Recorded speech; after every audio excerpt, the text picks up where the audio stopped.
We're sending love, Joshua, by the way. It's really Hey awesome to there. see you on here. Says touring is exhausting and stressful. What are some tools you use for addressing mental health and navigating conflict? Interesting. Um, okay. Over the years, you learn how to communicate better.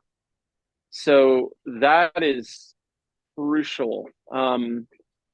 If something's really, really bothering you, I can understand if you're working for someone and you understand that there's like a hierarchy or a pecking order, maybe, you might not want to open your mouth too often.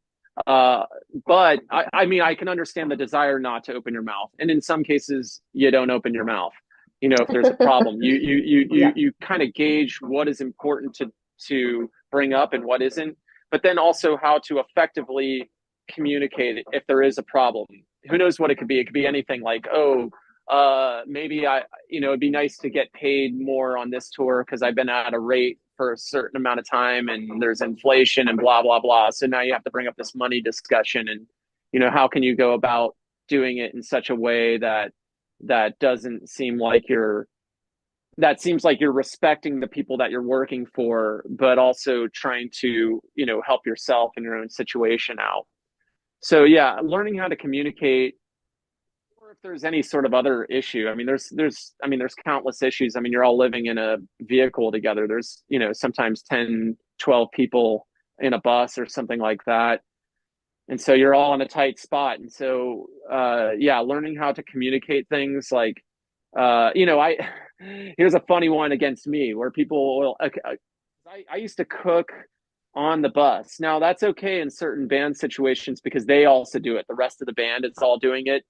But I've learned my lesson to not cook Brussels sprouts or broccoli, things like that are getting steamed on a bus.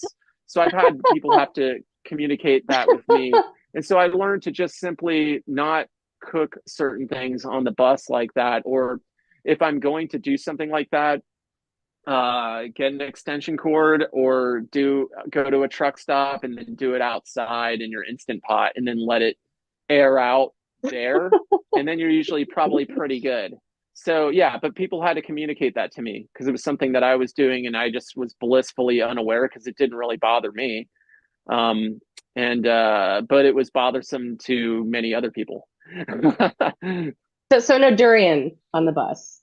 Yeah, probably don't bring durian on the bus. So, I mean, yeah, there's a little bit of, as they say, walking on eggshells that you got to do. I mean, because, yeah, you're in a bunch of, there's a bunch of people sitting together and it's good to read the room. It's good to kind of